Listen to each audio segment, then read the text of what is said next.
The cultivation of mindfulness, of moment-to-moment, non-judgmental awareness, is really, it sounds very simple, but it's actually just about the hardest work in the world for human beings, because we get so caught up in our conditioned states of mind. And when we begin to cultivate awareness, it's really important to bring a certain attitudinal approach to it, so that we're not trying to force anything to happen or sit in a kind of rigid posture or attain some special state that will, that we sort of think, that's what it is, I'll be enlightened, or I'll just be permanently wise, or I'll be this, or I'll be that. The problem isn't actually with the enlightenment or the permanently wise or anything like that. The problem is with the personal pronouns, I, me, and mine. And they are very, very problematic, because who we think we are and who we actually are very different. And there's a huge separation. Who we think we are is very, very small compared to who we actually are. And so when we are cultivating mindfulness in MBSR or with people, we encourage a certain kind of attitude that's brought to the formal and informal practices that you can keep in mind through your daily life as well. And these attitudes, there are 7 of them that I put in Full Catastrophe Living when I was writing it, because it really felt like if you start to cultivate acceptance, if you start to cultivate non-striving, if you start to cultivate letting go or letting be, if you start to cultivate trust and patience, that these qualities can be cultivated in everyday life, with your children, with your parents, with your partner or spouse, with your colleagues at work. And so it's a way of reinforcing and deepening the actual formal and informal meditation practices.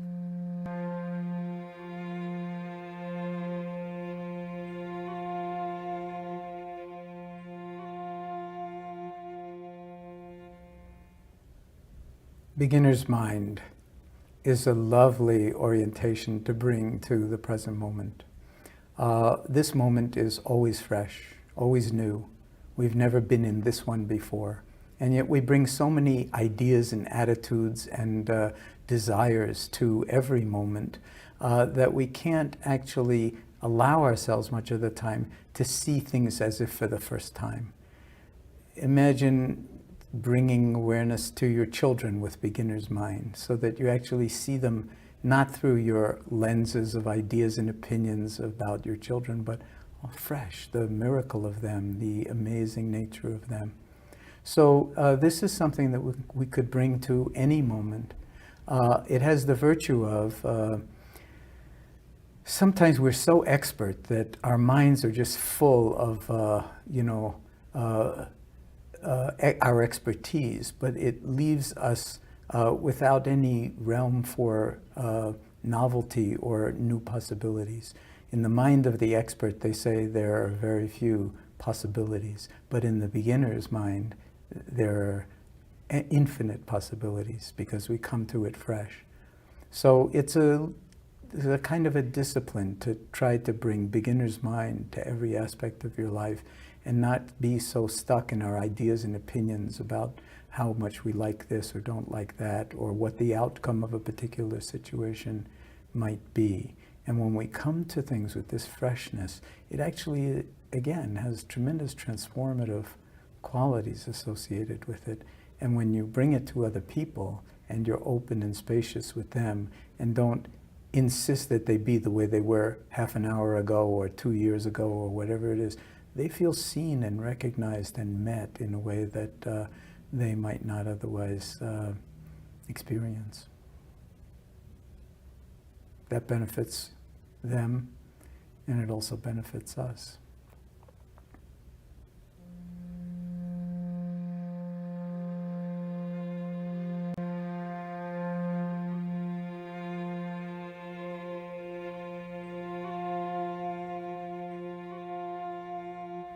Non-judging is a very important element of mindfulness practice, and in fact is part of my working definition of mindfulness, which is the awareness that arises through paying attention on purpose in the present moment, non-judgmentally. And the non-judgmentally is the real challenge, because when you start to pay attention to what's on your mind, you very rapidly discover that we have ideas and opinions about everything. Just about everything. And we're always judging things in terms of, I like that, I don't like that, I want that, I don't want that, this is good, that's bad. And it's like a steady stream of judging. So when we speak of mindfulness as being non-judgmental awareness, it doesn't mean that there won't be judgments. It means that you will be aware of how judgmental we actually are, and then not judge the judging.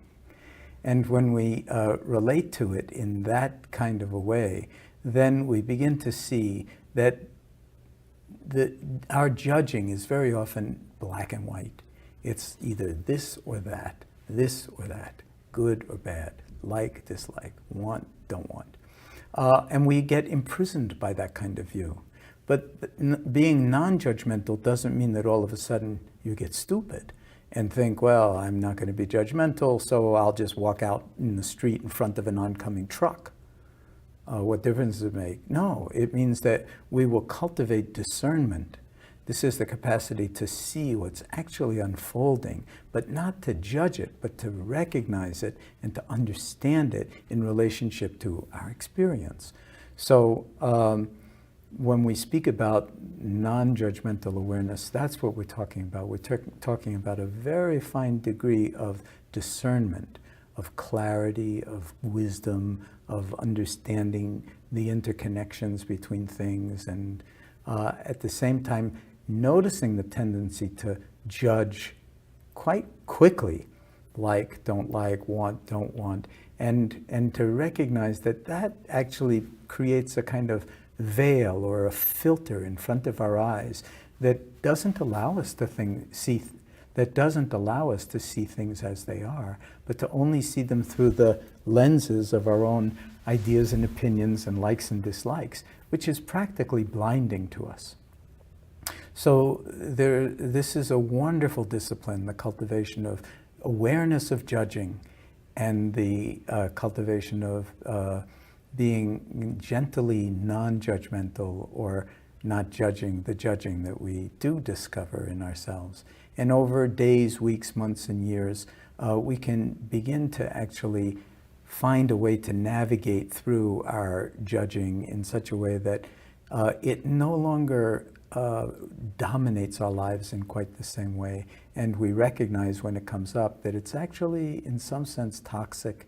And the more we challenge it, and the more we rest in discernment and in pure awareness, the more we can live life authentically in the present moment without getting caught by our own habits of mind, unhealthy, if you will, habits of mind.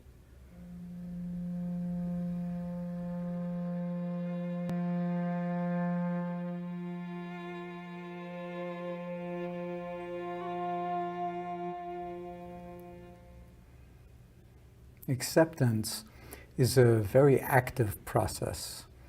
There's nothing passive about it. It's not passive resignation, but it's an active recognition that things are actually the way they are. Sometimes they're not the way we want them to be.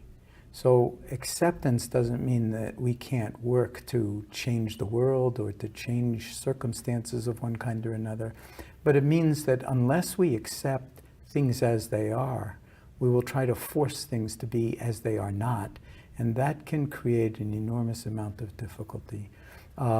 If we recognize the actuality of things, then we have the potential to apply wisdom in that situation to actually shift our own relationship to what is occurring in ways that might be profoundly healing and transformative. But without acceptance of one's situation, then it's very difficult to know where to stand. And without knowing where to stand, it's very difficult to take the first step. So some things are very hard to accept. Like when something, when you experience pain, for instance, and you don't, in your body, and you don't know what it's from, it's very, very difficult to accept it, because we want to know what it's coming from. And if we don't have any answer for what is causing the pain, then it can be very, very difficult to accept it.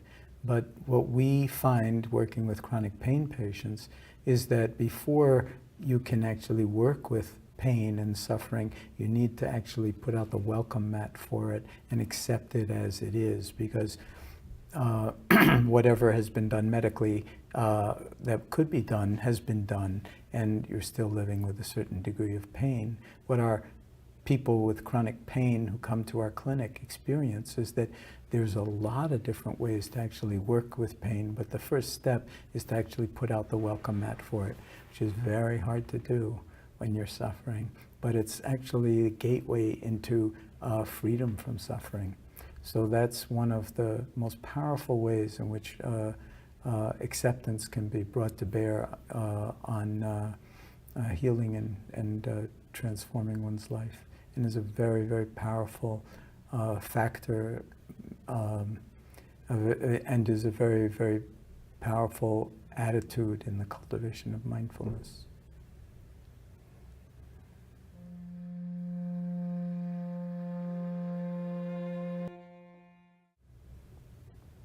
Letting go, we could think of as the opposite of clinging or grasping. There's a certain way in which when we want something, we grasp it, we cling to it, even if it's an idea. And very often we get very fixated in that kind of a way. Letting go is reminding us that it's possible to actually not get involved in grasping and clinging to what we want and trying to push away what it is that we don't want. Because it's inevitable that things will arise that are unpleasant, and we'll want to push those away, and that other things will arise and they'll be pleasant. We'll want to hold on to them. So letting go really means letting be. It means allowing things to be as they are, and not be too caught up in having to have them be a certain way when the evidence is they already are not that way. So therefore not forcing. It of course goes with not striving as well, allowing things to be as they are.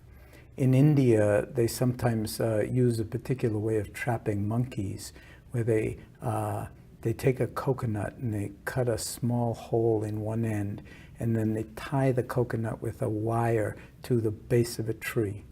And they put a banana inside the coconut, and then the monkeys come down from the trees and they put the hand in the coconut. But the hole is crafted so that if you grasp the banana, you can't get your hand out of the hole. The fist is too big. So you have to let go of the banana to actually release your hand. So the monkeys don't want to let go, and that's how they're trapped. So letting go, or letting things be as they are, means allowing the recognition that when you are caught by your own desire, by your own attachment to things being a certain way, that's painful, but that the letting go is actually the doorway to freedom. And it's something that you don't do once. It's something that you practice over and over and over again, moment by moment by moment. Every time, excuse me, every time you catch yourself clinging to something, you remind yourself it's possible to just let it be and to just let it go. The breath can remind us of that too, because every time we take a deep, because the breath can remind us of that, because every time we take a breath in, we have to let it go. Because otherwise there's no room for the next breath. So it's a natural part of life to receive and then release. Receive and let go.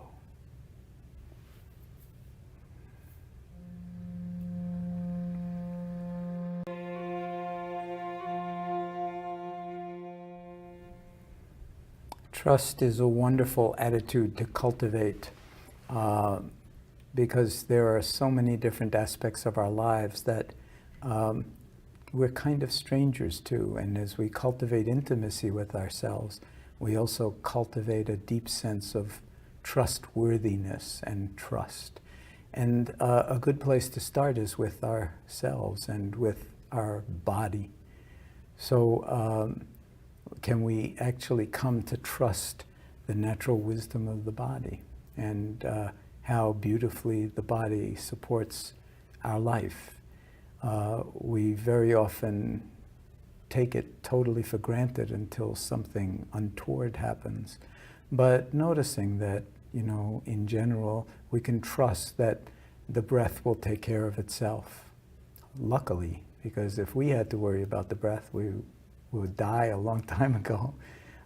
So we trust that the breath comes in. We trust that the breath goes out. We trust that the ears can actually hear. We trust that the eyes will actually see. We trust that our organs take care of all of the metabolism and biology of being alive. There's a wisdom to the body that can remind us that we ourselves are trustworthy. And if there are so many beautiful things and so complex that are unfolding so beautifully in the body, well, why should the mind be any different? Why should the heart be any different? So the more we can learn to bring trust to ourselves, the more we can actually learn to bring trust to our relationships and to other people and to nature and to the various challenges that we face in life, so that we can actually reside in our own confidence in our own ability to meet whatever comes towards us in ways that can be effective. It's all based on trusting ourselves, and that's something that can be cultivated by practice. So every time we don't trust ourselves, we can bring awareness to it and remind ourselves that maybe this is a good opportunity to shift from really feeling like we're not able to trust something to actually trusting it when it's in ourselves. When it involves other people, it gets a little bit more complicated because you don't want to trust naively, but other wisdom factors will help us to take care of that.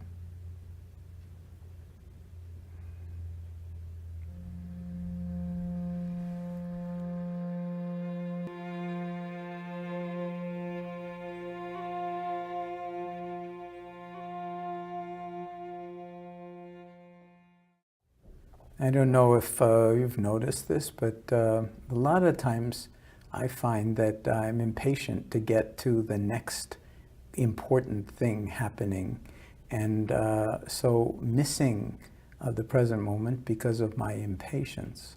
So to actually intentionally cultivate patience and a kind of recognition that things unfold in their own way, and that in some profound way, things cannot be hurried. So when we're always rushing to get someplace else, the byproduct of that is that we're never where we actually are, which is a tremendous sadness and a tremendous loss. Sometimes we're impatient with other people, sometimes we're impatient at work, sometimes we're impatient to get things done. But this wisdom of patience is something that is also profoundly healing and restorative, and is akin to recognizing, as some children don't, when they, for instance, try to make the butterfly come out before its time from the chrysalis, that certain things can't be hurried, but things do unfold in their own time. So if we actually learn to be patient with ourselves, then we're inhabiting the present moment in ways that have great comfort and great profundity of both acceptance and wisdom associated with them.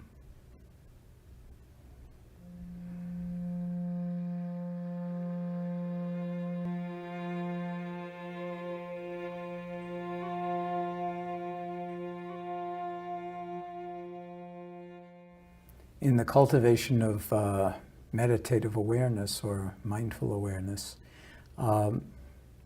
we take the unusual position for Westerners to actually not try to get anywhere else. This is what we call non-striving or even non-doing, to actually allow things to be held in awareness without having to operate on them, without having to make anything happen or try to experience some special state of either relaxation or well-being or anything, but to simply be with the unfolding of life from moment to moment without any agenda whatsoever. It turns out this is tremendously healing, tremendously restorative for us too, because we have so many agendas and we're always on the way to some better moment in the future or trying to escape from something in the past. But to actually be in a place where we're practicing non-striving and non-doing, where we just let things be as they are, is, as I said, tremendously nurturing and healing. Not easy to do because we have so many different, so many different items on our to-do list. So the longer your to-do list, the longer we should give ourselves some time to practice non-doing altogether and non-striving, realizing that whatever is already here is good enough. Even if it's not pleasant in this moment, it's enough. And we don't need to try to escape from it or fix it or make anything happen. It's a tremendous discipline, a tremendous attitude to bring to life. And it doesn't mean you won't get things done. On the contrary, it means that whatever doing you do will wind up coming out of being, and therefore much greater wisdom and much greater appropriateness to the situation.